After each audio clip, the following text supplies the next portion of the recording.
clock at 5. Pass is intercepted at the goal line by Malcolm Butler. Unreal. Amazing. Podcast Patriotas, do fã-clube oficial dos Patriots no Brasil.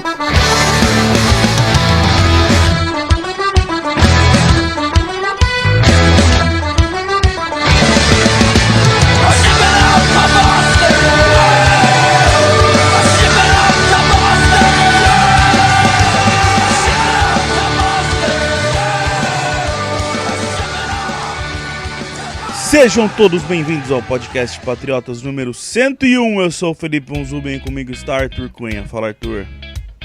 Fala, Felipe. Primeira vitória na temporada, hein? Vamos começar com tudo esse podcast, já falando da vitória do New England Patriots sobre o New Orleans Saints. Isso aí, tava na hora de vencer, hein, Sidney? Com o Brady jogando bem de novo, hein? Exatamente, finalmente, podcast 101, esse 1 representando a primeira vitória na temporada, Brady batendo recordes aos 40 anos de idade, a gente vai falar um pouco disso também. Semana de clima mais leve por aqui. Exatamente, a gente voltou naquela primeira semana, todo mundo tenso, todo mundo preocupado. Não tá uma maravilha ainda, a verdade é essa, tem algumas coisas estranhas ali, mas o time já melhorou, o ataque já voltou a funcionar melhor, Brady voltou a ser Brady, a defesa também já melhorou, já começou a despontar, mostrar algumas melhoras ali em algumas posições, e é isso que a gente vai falar no programa de hoje. Programa normal, vamos falar um pouquinho desse jogo do Saints e depois também a gente tem para falar um pouquinho do próximo jogo contra os Texans. Vamos pro recado. Thank you to all our fans, everyone back in Boston, New England, we love you. You've been with us all year. We're bringing this sucker home. Tom Brady. Fantasy Futebol dos Patriotas, senhor Arthur, você que é o responsável aí, como é que tá as nossas três ligas, Ligas Red, Liga Blue e Liga White, como é que são aí? Quem são os líderes até por enquanto? Na Liga Red, o líder é Igor Lima, 9. Na Blue, o Boston Side Boys, 2. E na Liga White, o T-Balls Window. Eu, representando o time Patriotas, estou bem na Liga Red, porém na Liga Blue acumulei 2 derrotas, ainda não venci na Liga Blue, e na Liga White consegui 2 vitórias. Então, estou bem em 2 ligas e mal em outra. Eu acho que eu tô numa média boa, hein? Sidney, a gente vai ter que voltar naquela história que o Arthur não aprende. Ele vem falar que ele tá bem, mas ele não tá com o nome em primeiro lugar, cara. Vai ter que começar a pressionar ele, fazer algumas ameaças veladas aí, pra ver se ele melhora esse desempenho. Ele passa ano, ele não entende que estar bem é estar em primeiro. Não tem essa de tô bem. Tem que aparecer em primeiro. E o Cabritas de Piripiri tá jogando, Arthur? Nossa, que merda. Se ele tá jogando, ele mudou o nome dele, porque infelizmente não tem Cabrito de Piripiri na edição 2017. Não acredito que ele mudou o nome dele. Vou torcer por quem agora, hein? Então, cara, nossa, que tristeza que bateu agora. Bom, do nosso Survivor, a gente ia passar aqui como é que tá a situação, mas o site da NFL resolveu travar, não está mostrando pra mim quantos eliminados estão até agora. Então vamos ficar devendo essa semana.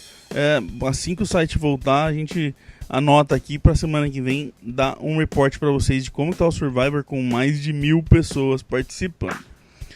Temos que falar também do Sócio Patriotas, que está com uma novidade agora. Mais uma novidade, o Sócio Patriotas está cheio das coisas agora, cheio das frescuras.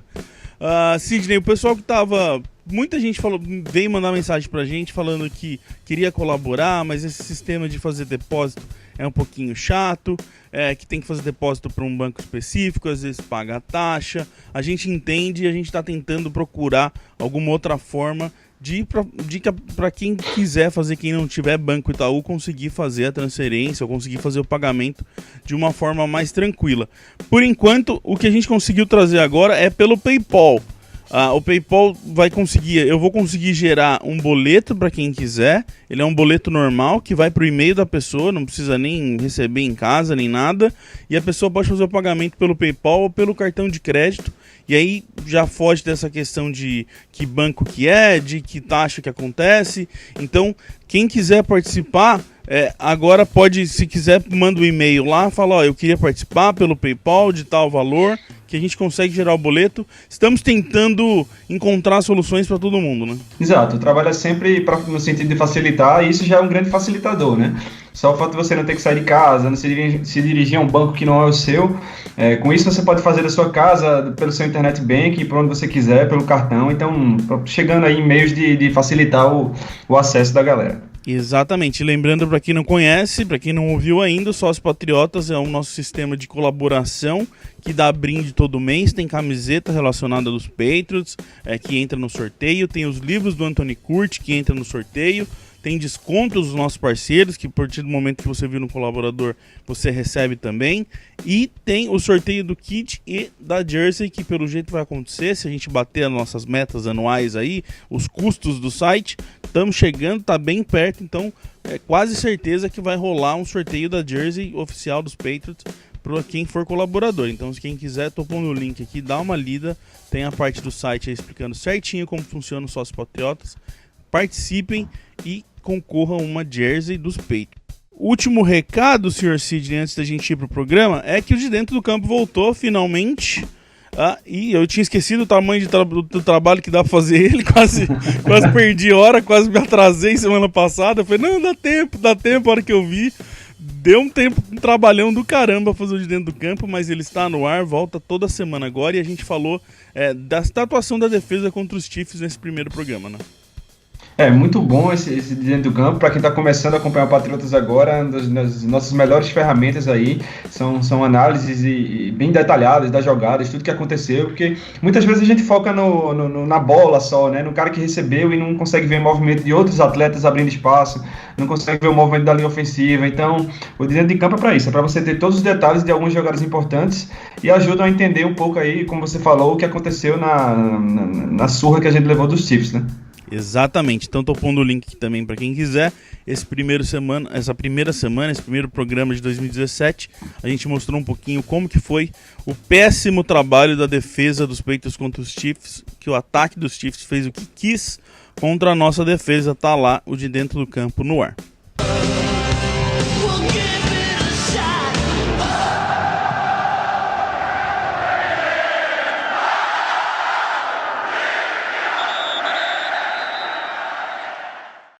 Finalmente tivemos um jogo com cara de Patriots em campo. O primeiro jogo não parecia o New England Patriots que a gente está acostumado, que a gente espera. E agora sim, tinha um Patriots lá, um Patriots jogando, sendo mais criativo, sendo melhor montado, com os jogadores com mais vontade, não aquele marasmo que a gente viu na primeira semana. E jogo que, pra mim, no geral, gente, foi um jogo que já deu dar uma aliviada. O Sidney até falou no começo do programa aí, já deu pra tirar aquele susto. Tem coisas pra serem arrumadas ainda, mas foi um jogo bom. Acho que dos dois lados da bola eu fiquei, pelo menos, satisfeito. Não achei incrível, mas fiquei satisfeito, pelo menos. Deu pra ver que trabalharam nesses 10 dias que eles tiveram aí entre um jogo e outro, né? O próprio Brady falou que incomodou muito esses dias extras que eles tiveram, porque eles ficaram remoendo, digamos assim, na cabeça a derrota da estreia, né? Então isso serviu de motivação pra eles, sem dúvida. E você falou bem, se não foi um jogo perfeito, foi um jogo que mostra que o time soube se organizar mentalmente, né? Soube botar pra trás, botar no passado a derrota pros Chiefs e recuperar sua forma, né? Para ser, como a gente sempre fala aqui, para ser o mês de setembro, eu acho que foi uma partida bem convincente assim dos Patriots. Muita coisa para se arrumar ainda, mas mostrando que são um dos grandes times aí dessa temporada.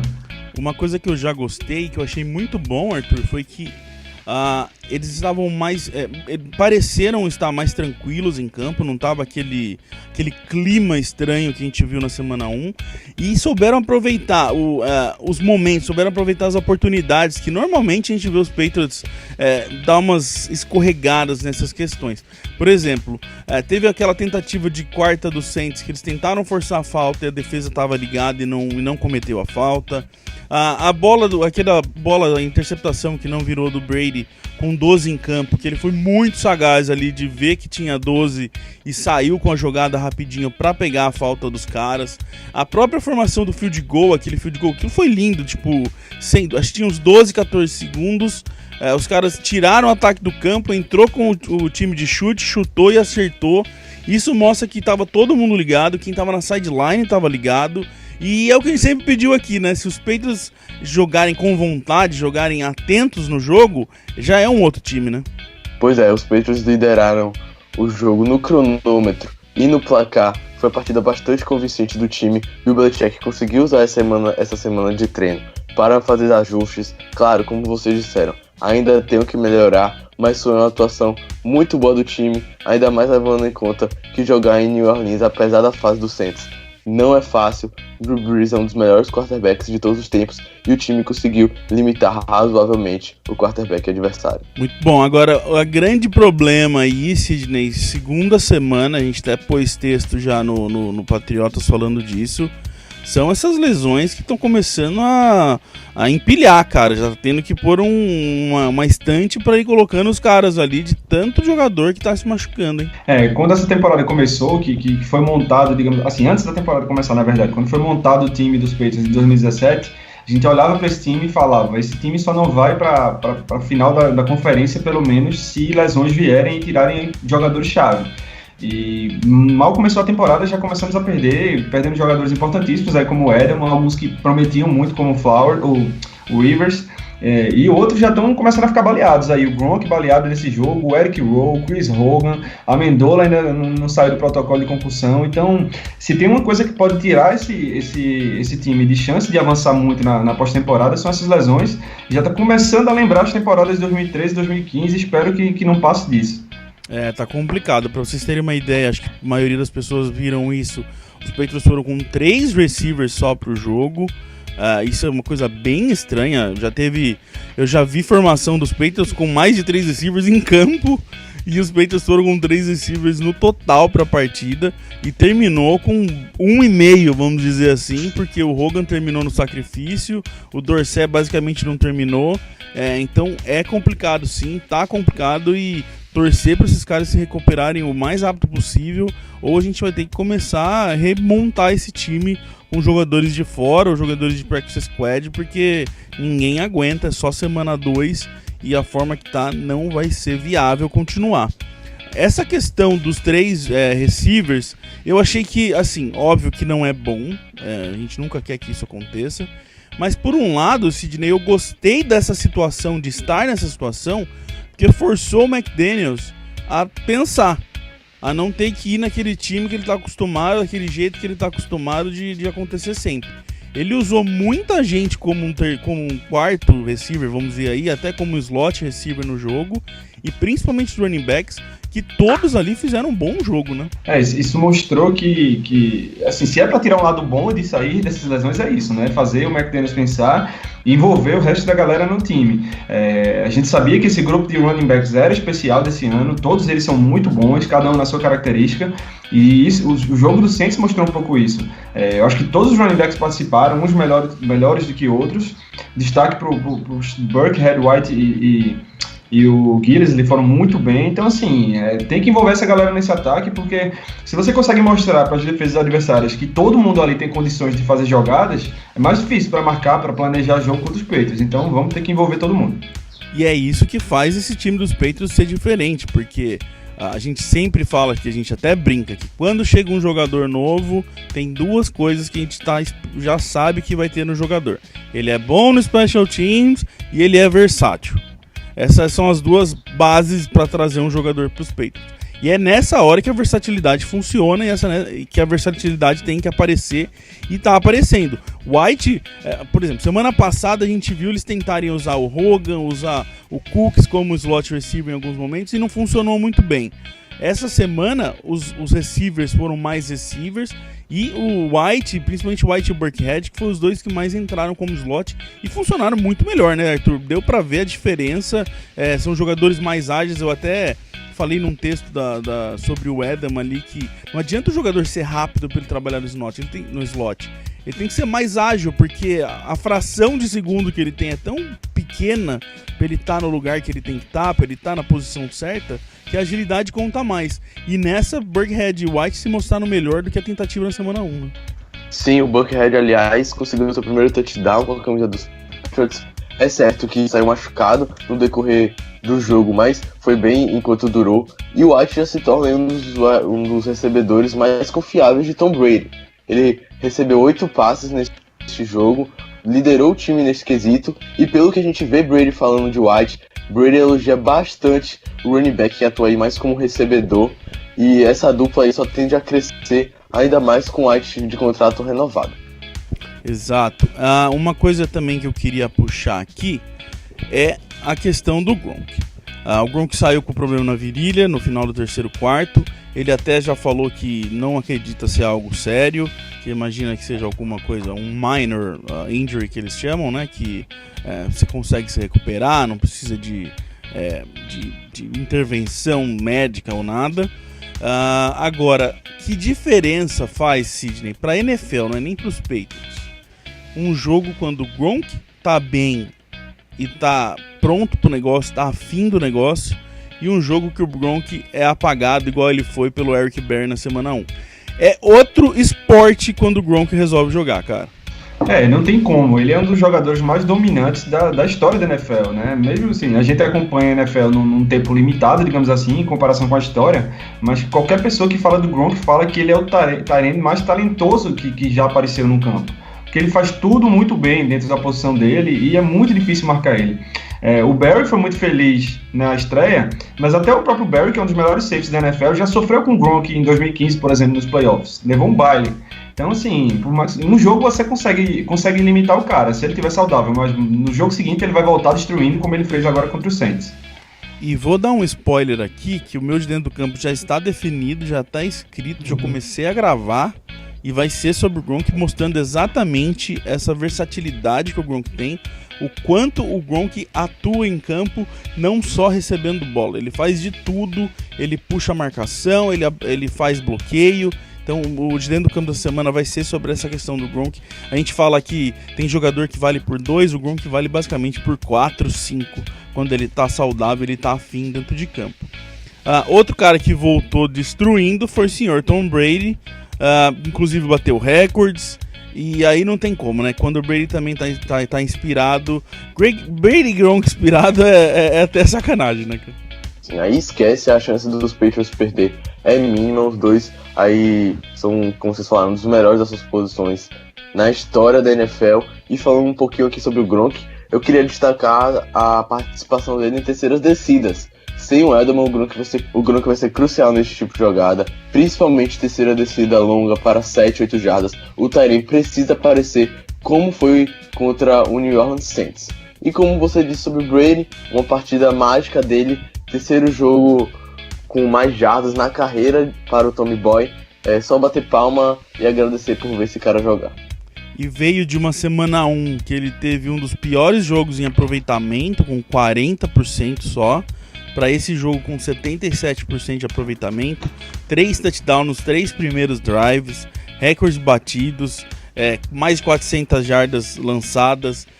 Realmente, Sidney, ficou claro que duas coisas foram muito cruciais. O time estava estranho na semana 1 e os Chiefs souberam travar, souberam fazer esse cadeado aí, como a gente falou no podcast da semana passada, porque na semana 2 já foi outro time, já foi principalmente outro Brady, né? Exato. É importante a gente diferenciar a diferença do nível da defesa dos Saints para a defesa dos Chiefs, né? A gente falou aqui semana passada, os Chiefs, além de ter jogadores talentosos nos 3 níveis da defesa, tiveram um plano de jogo muito bem executado. Os Saints não, eles não têm essa potência toda na defesa, tem bons jogadores, mas não do mesmo nível, mas isso não diminui a façanha, porque todo dia quarterbacks bons enfrentam defesas ruins e não batem recordes históricos, como aconteceu agora. Então, assim, foi realmente um jogo para se recuperar do Brady, do Gronk, do ataque como um todo. E acho que daí para frente a tendência é que o ritmo seja mais encontrado entre eles, né, entre Brady e os wide receivers, a sintonia melhore. Eu acho que a coisa vai sim melhorar. Então, a gente tem até a pergunta do André Pio aqui, que ele fala sobre uma questão dessa questão dos receivers que eu queria puxar aqui pra gente. Ele pergunta aqui, ele fala que são só 2 jogos ainda, mas tá faltando o Cooks aparecer mais nesse time, ainda mais com tanta lesão de receiver. Aí ele fala também que o Brady procurou ele, conectou algumas bolas, mas ele acha que tá faltando. eu também acho. O Cooks no training camp era aquele negócio, todo treino era Brady Cooks, e aí parece que dentro de campo, a hora que vai pro jogo, o Cooks não tá rendendo. Será que é um misto aí de entrosamento ainda que falta? Será que ele tá sofrendo em ser o receiver 1 e pegar a melhor marcação do outro time? O que vocês acham aí? Eu realmente ou alguém acha que tá normal do jeito que tá também? Pra mim, eu concordo com o André. Pra mim, eu esperava mais o Cooks já nesse começo, pela forma que foi o training camp, da forma que ele chegou nos Patriots. Eu concordo com o André, ainda tá faltando aquele algo a mais que a gente tanto espera de Brandon Cooks. Ele ainda não engrenou na temporada e eu vou com essa opção de ser mais entrosamento. Não vejo sendo isso de ser wide receiver 1, porque ele chegou para atuar nessa função nos Patriots. Apesar de Edelman já estar no time há anos, Cooks viria para ser o principal recebedor da franquia com todo o leque de opções que ele daria por ataque. Então eu vou nessa opção de entrosamento. Só foram 2 jogos, quero esperar um pouco mais de Brandon Cooks para ver como ele vai atuar. Eu só acrescento que concordo com tudo que vocês falaram, eu esperava mais dele sim nesse início, mas só para dar um crédito também para o Marshawn Lattimore, o cornerback do Saints, que fez uma partida espetacular contra o Cooks. Até nas bolas que ele recebeu, o Lattimore estava lá colado com ele, muito, muito bem. O cara é Hulk, né, calouro, tem que bater palma pro jogo do cara também. E ele sofreu com o Diggs na semana 1 contra o Vikings e cresceu contra o Cooks nesse jogo. Foi uma bela diferença de um jogo para o outro que o Lattimore fez. O Hogan, aí sim, o Hogan atuou mais na dele, né? Na semana 1 ele foi tentado ali encaixar ele nessa posição de slot que não funcionou para ele. Dessa vez ele apareceu mais, fazendo o que ele sabe fazer. E eu acho que muito mais do que o próprio Hogan é mais essa questão da posição. Ele não pareceu se sentir confortável na semana 1 tentando ser um slot ali, né, cara? Ele deu pra ver que diferença que faz pra ele jogar mais na posição dele mesmo, na função que ele tá acostumado a fazer, né? Sim, inclusive o touchdown que ele anotou na jogada anterior, ele fez a mesma rota ali, um back shoulder, só que estava bem marcado pelo cornerback do Saints, e depois ele conseguiu o touchdown livre. Foi até engraçado essa pontuação do Chris Hogan, que, como você disse, se encaixa melhor nessa função que atuou contra o Saints e parece ser um pouco desconfortável contra os Chiefs.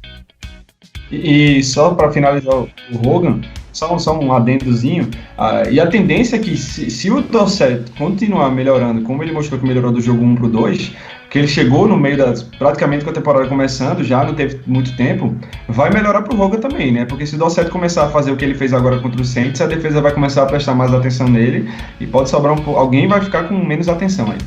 Inclusive foi o segundo melhor jogo na carreira do Dorsett, tá saindo texto sobre isso no site, explicando certinho, mas já teve uma melhora boa, já conseguiu aparecer mais recebendo bola do Brady. A gente falou aqui que o Cook está faltando aparecer. Outro cara pra mim que tá muito estranho, que eu tô preocupado, é o Nate Solder. Mais um jogo estranho do Solder. Ele, lembrando que ele perdeu o training camp, perdeu pré-season com a lesão que ele tinha. Ele voltou a treinar basicamente na última semana antes dos Patriots estrearem. Mas ele é o principal. A gente até fez um post há uns tempos atrás falando dos jogadores mais importantes desse elenco. O Nate Solder é um dos jogadores mais importantes que tem. Ele protege as costas do Brady, o lado cego do Brady. E pra mim tá faltando o Solder aparecer. Teve até gente que mandou no Twitter pra gente, eu não lembro o nome da pessoa, mas ele falou assim: pra mim, eu nunca achei o Solder incrível e não tô surpreso nem um pouco do Solder não tá jogando bem. O que vocês entendem do Solder aí? Será que ele tá enferrujado só ou tá precisando melhorar mesmo em tudo aí, tecnicamente também? Bom, eu acho que tem um pouco de ferrugem sim, mas eu acho o Solder, eu discordo um pouco do colega aí que falou, eu acho o Solder bem sólido como left tackle na NFL. Ele começou mal a temporada, mas a gente falou aqui há alguns anos, inclusive do Amendola, não lembro qual foi o jogador no passado, que a gente comentava sempre que o próprio Belichick admitia que quando você perde o training camp, você larga atrás do resto do time na pré-temporada e é muito difícil acompanhar e chegar no mesmo nível. Então, mesmo um cara experiente como o Solder, é diferente você perder o que eles fazem lá no training camp. Então, eu ainda acredito que ele tem qualidade para se recuperar e acho que vai melhorar durante a temporada. Agora, o meio da linha tá me surpreendendo, pra ser sincero, Arthur. A gente até falava aqui, antes de começar os jogos, que a gente acreditava que o meio da linha era uma das coisas que mais precisava evoluir, e parece que evoluíram, né, cara? Parece não, pra mim, pelo menos, evoluíram. O Mason fez 2 jogos muito bons, o Andrews também tá sendo um dos melhores bloqueadores pelo Pro Football Focus. O meio ali, parece que esse ano, a gente até falava aqui nos podcasts anteriores que um ano a mais eles jogando junto, iam ter experiências, iam se conhecer melhor, tá mostrando que já faz diferença isso, né? Sim, e o Shaq Mason ainda não cedeu nem sequer uma pressão nessas 2 primeiras semanas. Ele está perfeito nessa temporada na proteção a Tom Brady e é nosso principal linha ofensiva para abrir buracos para corridas. E quem agradece com esse miolo da linha jogando bem é Mike Gillislee, que já chegou a 4 touchdowns em 2 jogos com a camisa dos Patriots. Que evolução do Mason, né? A gente acompanhou ele desde quando ele chegou. Lembra, Sidney, que era um cara que era muito bom pro jogo corrido, que veio de uma faculdade que basicamente só corria, que sofreu no começo na proteção de passe, e a gente nunca mais falou do Mason cedendo problemas sérios aí, como o Arthur falou, não cedeu uma pressão ainda. Que evolução do jogador que não chegou para ser titular e ganhou essa titularidade dentro do campo, né, cara? E tinha inclusive concorrência pesada nos últimos 2 anos, né? Ele teve uns jogadores bem bons aí que acabaram perdendo espaço para ele. Muito bom ver um jogador evoluir assim, isso ressalta muito o trabalho do Skarnek, né? Que ele tem um olho, além de ter o olho para identificar o talento, ele sabe desenvolver o cara depois que ele chega lá. Então, parabéns para todos os envolvidos aí na melhora do Shaq Mason. No lado defensivo, gente, teve melhora já. Eu achei que principal foi a questão de o quanto eles conseguiram ficar em campo. Eles ficaram apenas 25 minutos em campo só, ou seja, o ataque do Saints ficou só 25 minutos em campo. E isso é um favor que essa defesa pode fazer sempre pro nosso ataque, que é deixar o Brady trabalhar, é dar mais chance pro Brady, mais drives pro Brady entrar em campo e conseguir efetuar as jogadas dele. A gente lembra que tarefa número 1 de qualquer time que vai jogar contra os Patriots é sempre tentar deixar o Brady fora do campo e forçar a defesa a ficar mais tempo lá. E a defesa conseguiu terminar os drives rapidamente, não foi prolongado, não ficou esticando o terceiro down. Por exemplo, o Saints conseguiu só 4 de 12 tentativas de terceiro down, então a defesa foi lá e conseguiu acabar logo com as chances, com as tentativas do Saints e dar oportunidade para o ataque. Esse, para mim, Sidney, foi a maior evolução que eu vi e uma das maiores coisas que eu sempre quero que a defesa faça. Defesa não enfrenta a defesa adversária, mas ela cansa a defesa adversária, né? Quando ela sai rápido de campo, ela obriga a defesa adversária a ficar lá, e o nosso ataque a gente sabe da capacidade dele de avançar. A defesa ficou muito bem nisso, concordo com você, não deu chance para os Saints nas terceiras descidas e recuperou um traço, digamos assim, que era o forte dessas defesas do Bill Belichick durante muitos anos, que é a Red Zone. Os Saints chegavam lá e chutavam field goals nesse jogo, isso fez muita diferença no final. Então, sair de campo rápido, levantar o muro na Red Zone, isso aí é a chave do sucesso para qualquer defesa. Mas começa a querer ser a Ben Button Break de novo. Porque continua sofrendo aquelas jogadas que arranca cabelo do torcedor, big plays toda hora, e aí vai lá e consegue segurar. Eu ainda tô um pouquinho descrente dessa história da Red Zone, porque esse é um problema muito sério do Saints. O Saints sofreu do mesmo problema na semana 1 contra os Vikings, foi para Red Zone e não conseguia terminar touchdown. Aconteceu de novo com a nossa defesa, mas por ter essa característica, por ter esse histórico recente do ataque do Saints, eu ainda quero ver essa defesa trabalhar melhor na Red Zone com outros ataques. Mas sem dúvida nenhuma, domingo fez isso e fez diferença. Agora, a gente viu, Arthur, que pelo menos no front seven já melhorou um pouco. Não tivemos Hightower, isso para mim fez uma diferença na questão da forma que eu avaliei a defesa. Só o fato de não ter o Hightower ali, eles terem conseguido jogar melhor, já mostra também que teve evolução, né? Sim, Hightower é o nosso principal jogador do front seven e sem ele campo há uma cara mexida na defesa dos Patriots em comparação ao jogo contra o Kansas City Chiefs. A gente viu a entrada de Orlando Roberts no lugar de Jordan Richards, que teve uma partida para se esquecer e Roberts conseguiu fazer o oposto de Richards. Teve um bom jogo, principalmente no quesito que a gente elogia muito ele, parando o jogo com o adversário. Na pressão, tem coisas boas e coisas ruins que, pelo menos na minha visão, eu vi acontecer. A parte boa é o Wise, que veio do draft e já tá fazendo a diferença. 2 jogos muito bons dele.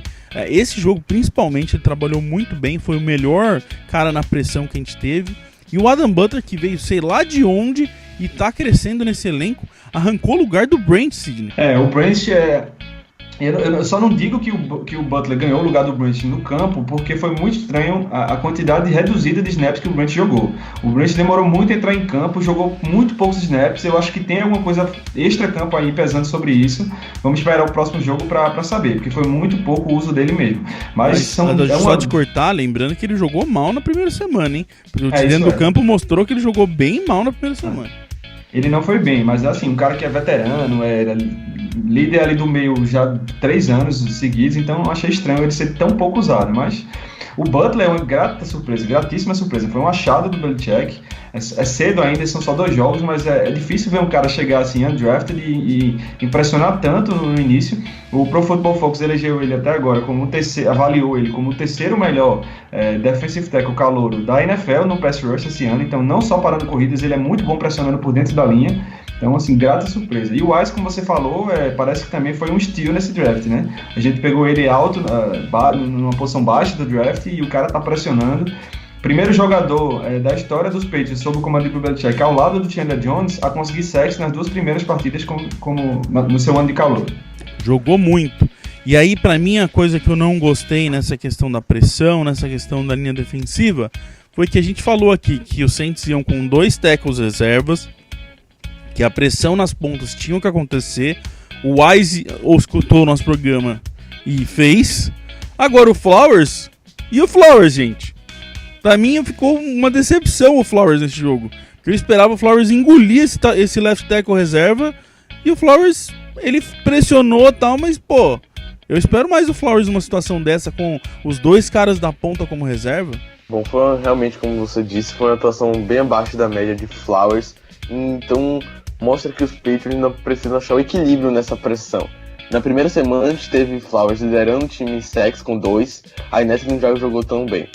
A gente teve o Derrick Rice com uma partida boa na semana 1, mas foi na semana 2 que ele veio a estourar. Então ainda falta esse equilíbrio. E outro jogador de linha defensiva que eu queria falar é o Lawrence Guy. Ele chegou nessa free agency com um contrato barato, não via como o principal reforço dos Patriots para a temporada, mas só que ele tá conseguindo ajudar, tá participando da rotação dos defensive tackles e defensive ends e aparece como um bom nome nessa linha defensiva dos Pats. Só para eu dar um número do Wise aqui, foi 1 sack, 5 hits e 2 tackles for loss em um jogo só. Tem muita gente que já passou pelo Patriots e não conseguiu fazer isso quase que na temporada inteira. E o cara fez isso em um jogo só, no segundo jogo da NFL dele, segundo jogo como profissional. Aí, senhoras e senhores, vamos tentar falar de secundária. Ai, cara, Sidney.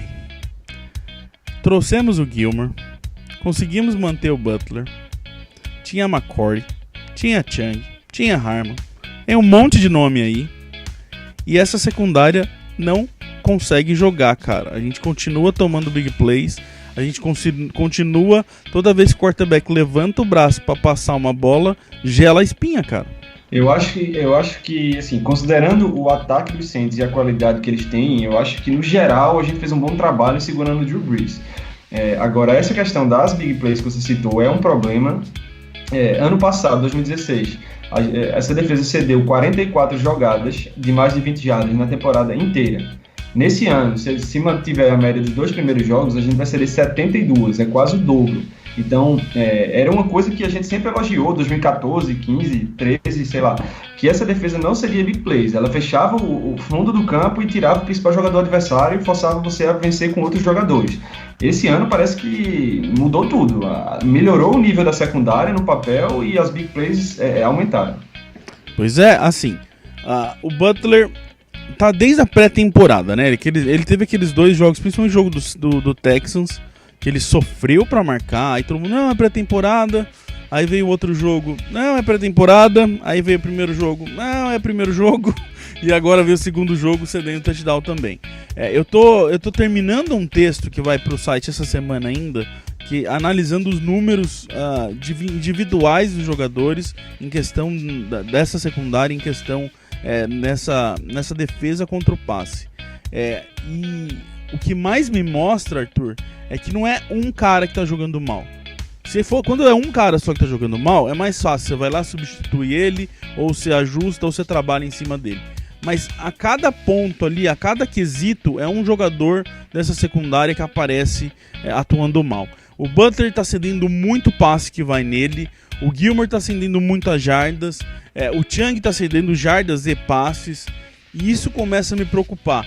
Por exemplo, muita gente ficou com essa sensação de que o Gilmore teve um jogo ruim pelas big plays que ele tomou, até o Sidney falou aqui, e na verdade ele foi em 44 snaps que ele trabalhou no homem a homem, ele cedeu 3 bolas só, então ele fez um trabalho bom.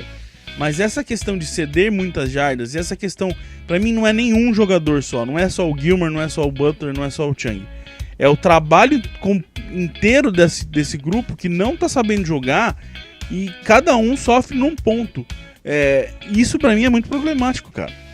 Eu concordo com você. Ainda falta uma atuação melhor dos defensive backs dos Patriots. Inclusive nesse jogo contra o Saints, o Eric Rowe assumiu a vaga de Butler. Butler foi puxado para terceiro cornerback, o que mostra que a comissão técnica já tá olhando, já tá vendo que não tá a coisa certa com o Butler, ele tá jogando abaixo da média dele. E como você disse, são vários pontos a serem ajustados. O Gilmore, eu tô achando as situações dele bem sólidas, para falar a verdade. Ele tá sendo mais lembrado pelas big plays do que anular os wide receivers que ele enfrenta, só que ele, como você disse, só cedeu 3 passes em cobertura coverage, e na semana 1, apesar do touchdown cedido, ele só cedeu 1 passe, ou seja, ele está sendo mais crucificado pelos erros do que mostrado o quadro todo para ele. E eu gostaria de falar também sobre o Devin McCurry, que sem dúvidas vem sendo o nosso melhor homem na secundária. A eficácia que ele acerta os tackles é uma coisa impressionante. McCurry, é difícil, é raro você ver ele errar um tackle, e nesse jogo contra New Orleans mostrou mais uma vez toda a capacidade intelectual e física dele. Esse negócio do Gilmore que você falou, Arthur, eu já conheço essa novela, essa novela se chama Logan Ryan.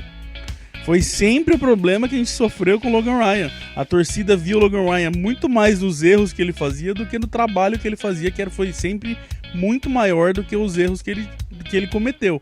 Eu espero realmente que o Gilmore não vire esse Logan Ryan, que caia nessa história aí da torcida não gostar do cara pelas jogadas que ele sofre, porque querendo ou não, Sidney, é um jogo e é um receiver bom do outro lado. O Gilmore vai pegar os maiores receivers, os melhores receivers, e vão acontecer passes, né, cara? Bons quarterbacks com bons receivers vão completar passes. O que não pode é você ceder tantos passes assim longos. Também acho que o Gilmore não tá mal, como algumas pessoas estão dizendo, concordo com tudo que vocês disseram. Eu queria só acrescentar uma coisa em relação ao Butler, porque é uma coisa que eu não esperava. A gente sabe que ele ficou insatisfeito com a chegada do Gilmore, com um contrato tão caro, não foi trocado, não renovaram o contrato dele, ele ficou com um contrato relativamente barato. E o que é que todo mundo esperava do Butler? Que ele chegasse nessa temporada pensando, eu agora vou destruir essa temporada, vou jogar como nunca, para mostrar que mereço um contrato grande e receber um contrato grande de outro time e mostrar aos Patriots que eu merecia esse contrato do Gilmore, ou que eles paguem para mim também um valor igual. Qual era dele? Chegar agora e jogar como nunca e mostrar que nesse ano de contrato ele vai faturar. E eu não tô vendo isso. O Butler tá estranho. Não sei se tem alguma coisa mental com relação a ele, ou é só questão do matchup ali. Reforçando também que ele não começou como titular esse jogo. O Eric Rowe entrou no lugar dele, ele entrou como terceiro cornerback depois. Então, assim, tem algumas coisas estranhas aí com o Butler. E ó, eu vi muita gente falar que tentar, não é nem se desculpar, mas dar a razão do Butler não ter sido titular pelo tamanho dos receivers do Vikings. São receivers maiores, mais fortes, e que seria mais inteligente ir com o Gilmore e com o Rowe. Até aí eu entendo e concordo. Me daria a resposta do porquê que o Butler não foi titular. Só que quando a gente vai olhar o jogo, durante o jogo, mesmo antes do Eric Rowe sair machucado, o Butler foi lá e marcou esses caras também. Teve um rodízio ali. Então, aí dá uma dúvida, né, cara? Porque se fosse pela questão da estratégia de quem que vai enfrentar quem, não teriam colocado o Butler pra enfrentar esses caras no meio do jogo. Então é estranho. Eu já vi gente falar que o Butler tá jogando mal de propósito por causa dessa história do contrato, mas o Sidney acabou de falar aqui que eu concordo completamente, é o contrário. Ele tem que jogar o melhor temporada da vida dele pra ele calar a boca de todo mundo. E tá assim, essa história do Butler não ser titular foi um pouquinho estranha. O Eric Rowe falou até que ele sabia desde o começo da semana, o Belichick já tinha avisado eles. O Rowe tentou dar uma amenizada, falou que isso aconteceu muito ano passado, com ele e com o Logan Ryan, que é normal, que o Belichick sempre faz isso. Mas vamos ver, temos que acompanhar aí e ver o que vai dar nessa história do Malcolm Butler. Para a próxima semana, no próximo domingo, gente, temos um velho conhecido de adversário, que é o Houston Texans. Time que vem jogando contra os Patriots nas últimas temporadas várias vezes, inclusive em playoffs. E temos aí então que enfrentar o Texas para buscar a segunda vitória. Como vocês já acostumaram, a gente trouxe mais uma pessoa aqui para falar do time adversário. Hoje a gente tem a Cássia da NFL Luluzinha Clube para falar um pouquinho do ponto negativo e do positivo sobre o Houston Texans. Vamos ouvir ela. Fala galera, aqui é a Cássia do NFL Luluzinha Club e eu vim hoje passar para vocês um parecer sobre o Houston Texans nessa temporada. A ideia é falar de uma coisa boa e outra nem tão boa assim. Vamos começar com as más notícias, que é o ataque do Texas. O time estreou na temporada ainda fazendo testes com QBs, uma coisa que a gente espera de pré-temporada, e começou mal. A primeira escolha foi o Tom Savage, provavelmente o QB com a pior estatística da NFL, em que ele é o QB que até hoje não completou nenhum passe para touchdown. E continua assim por enquanto. No jogo contra o Jaguars, o time terminou o primeiro tempo com 19-0, então o head coach O'Brien propôs trocar o time e colocou o rookie Deshaun Watson, que conseguiu marcar lá seu TD. Mas a linha ofensiva, que carinhosamente está sendo chamada de porosa, permitiu 10 sacks e teve não só a linha ofensiva agora, né, todo o ataque, eles tiveram 4 turnovers forçados, que é uma coisa péssima. O resultado final dessa partida foi 29-7. Já no segundo jogo, contra o Cincinnati Bengals, me surpreendeu muito a expectativa e a certeza de que o Texans iam continuar mal.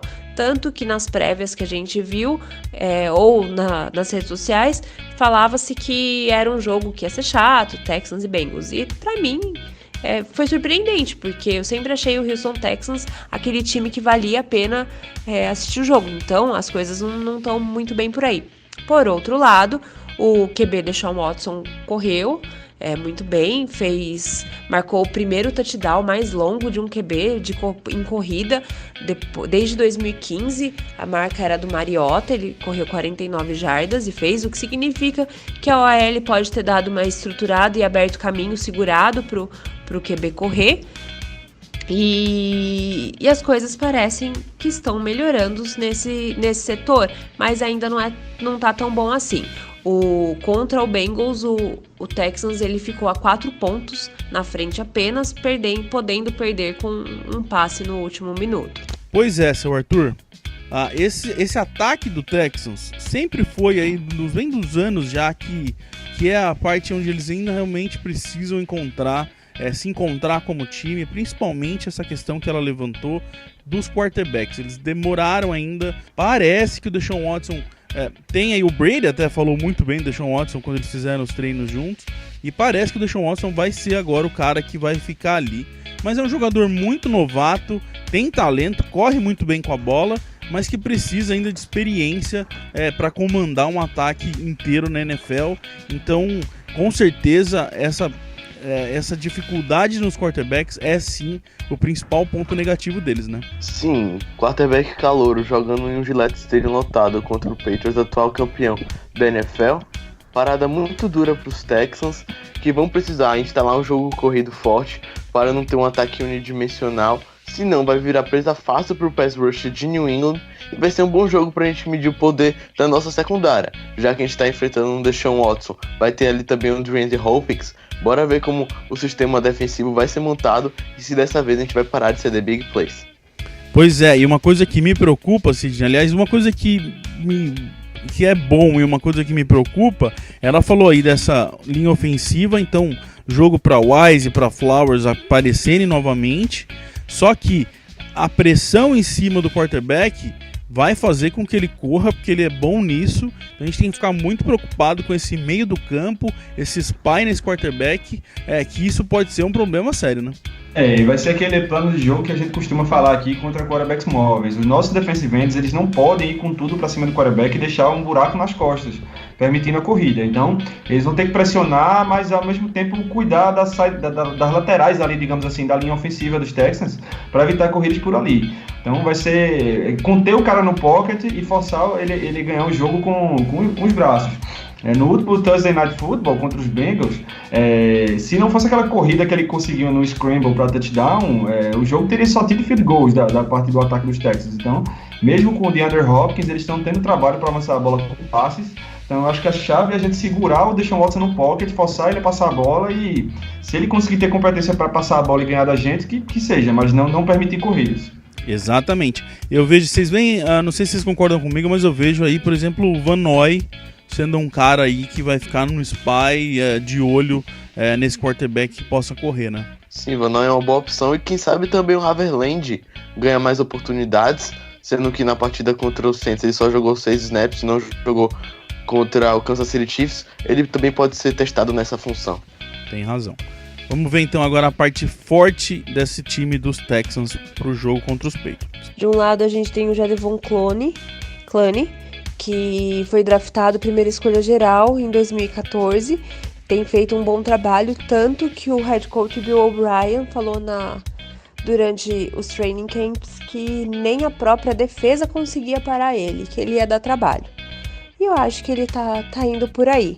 E claro, do outro lado, o jogador que a gente olha pro Houston Texans e é a cara desse time, que é o J.J. Watt. Ele ficou afastado durante a boa parte da temporada passada por causa de uma lesão nas costas e voltou esse ano, logo no jogo de estreia, teve uma lesão no dedo. Algumas pessoas estão apontando esses dois fatores para o baixo rendimento e desempenho do J.J. Watt no jogo contra o Jaguars, em que ele só fez, veja só, um sec. Eu queria que vocês prestassem atenção em outra coisa. O J.J. Watt, ele tá manjado. Assim como o Von Miller tá no Broncos e os jogadores de destaque de todos os times, eles brilham algumas temporadas e depois os oponentes dão um jeito de parar ele. Eu acho que chegou a vez do J.J. Watt. Mas se a franquia usar isso de uma forma positiva, eles vão trabalhar ele como um boi de piranha, aquele boi que a gente joga na frente, as piranhas atacam e depois o resto do rebanho passa. Eu acho que esse é um caminho. Do primeiro para o segundo jogo, teve uma evolução da defesa. Eles fizeram contra o Bengals só marcou 9 pontos, sendo 3 field goals. E uma defesa que não toma pontos de TD é uma boa defesa. Então, eles merecem esse reconhecimento. Uma excelente linha defensiva.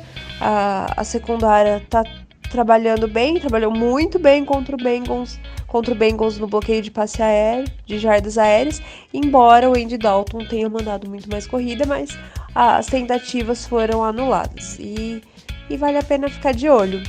É isso, pessoal, espero que vocês tenham gostado, quem não estiver de acordo, depois dá um toque, a gente discute, e é isso. Muito obrigada pela oportunidade, até mais. Gente, a velha conhecida defesa dos Texans que sabe jogar contra o ataque dos Patriots. A gente lembra no playoffs do ano passado, o Patriots sofreu, demorou para engrenar, e esse Patriots com menos opções, sem Edelman, com várias lesões, pode sim se enroscar nessa história, hein, Sidney? Se eles conseguirem pressionar, a gente acabou de falar aqui que o Solder tá vindo numa sequência aí meio enferrujada. Clowney de um lado, Watt no outro. Tem que tomar muito cuidado porque a gente já percebeu que quando o Brady é pressionado é onde as coisas começam a não funcionar para o ataque dos Patriots. Então, linha ofensiva vai ser mais do que nunca essencial para essa partida, né? Exatamente. Vão ser 2 duelos bem interessantes aí. De um lado, o Jadeveon Clowney contra o Nate Solder, do outro, o J.J. Watt contra o Marcus Cannon. Esse duelo Cannon-Watt, no último confronto, nos últimos 2 confrontos, o Cannon levou vantagem, foi muito bem. E se você olhar da carreira do J.J. Watt contra os Patriots, mesmo quando o Vollmer era right tackle, ele nunca conseguiu muito destaque. Talvez ele, agora domingo, queira mostrar o contrário. Eu me preocupo, considerando esse histórico, eu me preocupo mais com o duelo Clowney e Solder pelo começo da temporada do Solder. Ele vai precisar estar bem melhor do que nessas últimas 2 partidas para segurar o Clowney, porque pressão ali toda hora pelo ponto cego do Brady não vai dar para para manter um jogo efetivo. E Arthur, a gente já viu, do mesmo jeito que os Chiefs conseguiram travar o nosso jogo, os Texans já conseguiram várias vezes travar esse ataque dos Patriots, e pode ser um jogo de paciência aí que, como a gente falou, o ataque deles pode não conseguir pontuar muito, mas pode ser que a gente se enrosque aí nesse jogo também, né, cara? Sim, o Texans é um time chato de enfrentar, uma defesa muito física, muito forte, como você disse. Brady vai precisar ter paciência, coisa que ele tem bastante. É um melhor quarterback da história da NFL, sabe controlar o cronômetro, sabe encontrar os mismatches. Então eu aposto numa vitória do New England Patriots, mas como eu disse, o Texans é um time chato de se enfrentar. E outra coisa, Arthur, você falou dessa questão da defesa do Texans ser bem física. Me preocupa também que a gente tá com esse time baleado e eles gostam de bater forte. Tem que rezar aí para que quem tá com problema não agrave e quem ainda não tá com problema não comece a sofrer pancada aí e a gente consiga ter mais lesão do que já tem, né, cara? Não tem o que fazer na realidade. Não tem como você evitar uma lesão, ao menos que você tire o jogador de campo. Então, como você disse, rezar e torcer pra tudo dar certo. Bom, então é isso aí. Tem Patriots e Texans no domingo. A gente vai ficar de olho, a gente vai vir com pré-jogo, a gente vai vir com texto, com aquecimento e tudo que vocês estão acostumados para esse jogo contra os Texans. Então é isso aí, galera. Mais um programa, 101 terminado, e a gente volta semana que vem para falar desse jogo contra os Texans, para analisar tudo que aconteceu, erros, acertos e possivelmente uma vitória, que eu tô confiante nessa vitória contra o Texans. Sidney, a gente volta semana que vem. Abraço, cara. Abraço, galera. Até lá. Falou, Arthur. Valeu, pessoal. Até a próxima.